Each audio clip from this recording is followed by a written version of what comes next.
Forget back of the queue, now it's front of the queue. Yes, it seems that Britain will be the first country to sign a fresh trade deal with Donald Trump's United States. But what is in it? What will it all mean? Well, my name's Tom Harwood and this is GBN Originals. Well, of course, the negotiations have been rolling on for years. First sprung up under Theresa May's administration, talking to Trump 1 back in 2017. But those trade negotiations, after several rounds, seemed to hit the buffers, not least, of course, when Donald Trump lost the 2020 US election. United States-UK trade talks had stalled, but when Sir Keir Starmer went to visit Donald Trump in that famous White House Oval Office meeting, they announced something that took the country by surprise. Those full-scale trade negotiations seemed to have restarted. That idea that the UK and the US could sign a comprehensive trade deal, that had been floated once more. Teams had begun to talk again.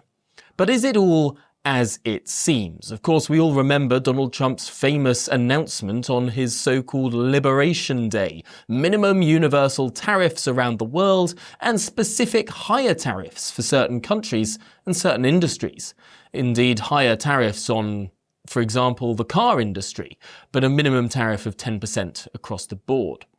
As the process went on, people started to wonder how comprehensive could this trade deal be between the United States and the United Kingdom. Indeed, one of the first actions of the new UK government was to sack its chief trade negotiator, Crawford Faulkner, simply because he'd worked for the previous Conservative government.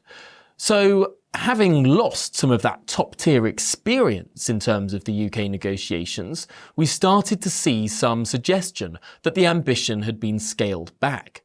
That instead of a comprehensive free trade agreement, we would see something more slimline. And according to reports, Donald Trump is not willing to budge on his 10% minimum tariffs across the board.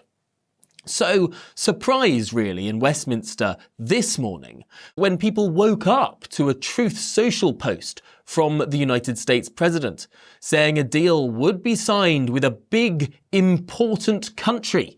Yes, and that big, important country, according to reports in the United States, leaks from the White House and some coy briefing from number 10 Downing Street, appears to be the United Kingdom. First in line for some sort of agreement with regard to liberalising trade between the United Kingdom and the United States. But it did seem that number 10 was taken off guard by Donald Trump's abrupt Truth Social post, and a hasty press conference has now been drawn up by the Prime Minister near Birmingham, where that will be an announcement, some would suggest, to do with cars, because that is a big car-producing part of the country. So could it be that the 25% tariffs placed on car exports to the United States could be reduced down to 10%? That would be a large liberalisation compared to the Liberation Day off point. And it would be an almost unique exception for the United Kingdom with regard to our exports. But of course, would it be better than our trade terms before Liberation Day? Have you ever seen a headline so biased you couldn't help but laugh? Well, here's how you can cut through the spin and get a clearer picture of what's actually happening out there. We've all seen those news stories. Everything's a catastrophe. Facts are feelings, and even the weather becomes political. If you're tired of wading through sensational headlines and narratives leaning so far left they're practically falling over, consider our partner Ground News. Ground News isn't just another news source, it's a tool that lets you easily spot the spin. Take, for example, the Trump tariffs pause. This story had over 600 articles, 29% on the left, 54% centre, and 17% on the right. Left-leaning coverage, like Bloomberg UK, framed the EU's tariff actions as a measured retaliation to Trump's policies, emphasising the need for predictable trade conditions and using terms like onslaught to describe Trump's approach. Right-leaning outlets, such as the Daily Express, conversely characterised the EU as bottling under pressure and engaging in revenge. that the EU merely matched and highlighting China's high tariffs on US goods. With ground news, you can quickly spot when a story is disproportionately covered from one side. They're handy bias ratings, which show purported news bias, and blind spot feed, a feed that you can see stories disproportionately covered by one side, make it easy to see what's being exaggerated, underreported, or simply misunderstood. What really convinced us to partner with Ground News is their commitment to transparency and clear information. In a time when algorithms feed us content designed only to hold our attention, not necessarily inform us, Ground News is genuinely refreshing. It's not about being unbiased, it's about clarity and balance. If you want to cut through sensationalism, visit ground.news/GBN or scan this QR code now to subscribe. You'll receive 40% off the Vantage plan, giving you unlimited ad-free access to news coverage worldwide. Well, that is a significant question, and many trade experts are suggesting no.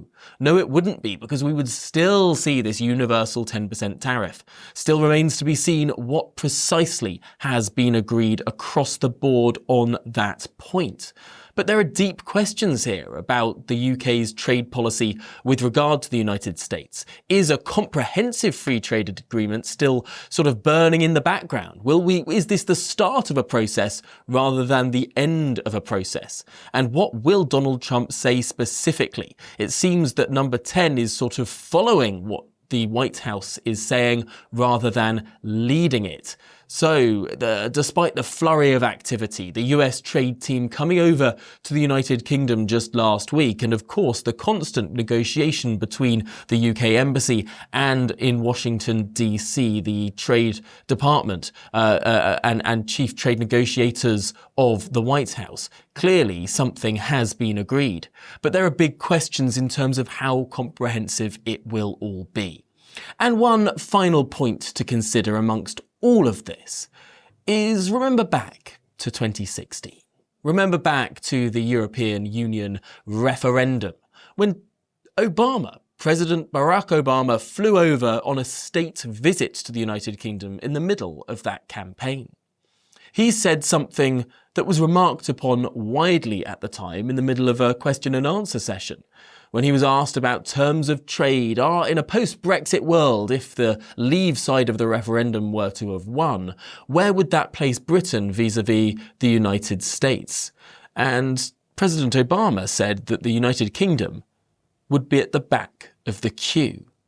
Number one, it was a curious phrase for him to have used. Of course, queue is an English word. In American English, the word is line.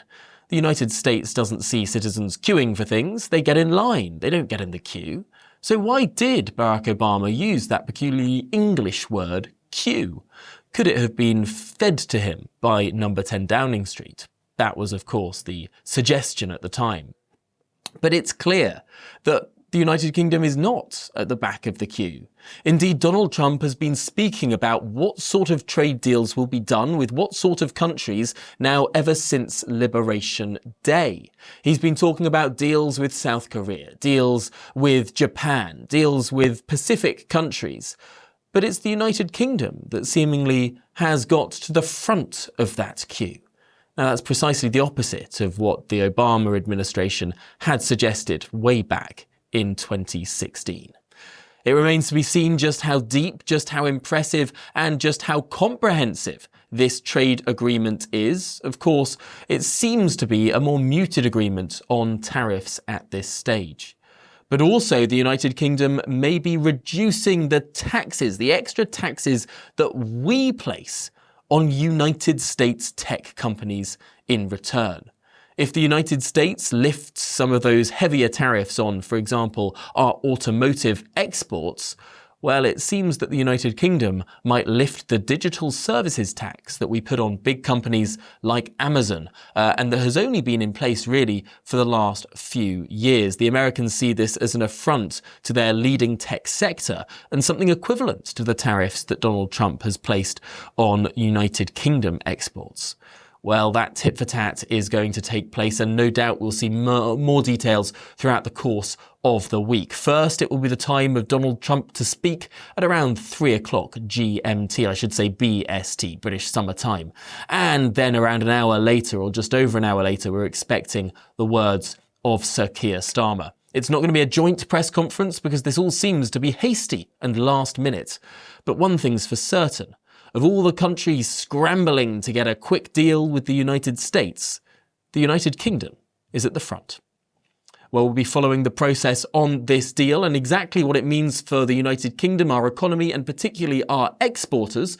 So do remember to stay subscribed to the GBN YouTube channel for far more original content, analysis, and up-to-date updates.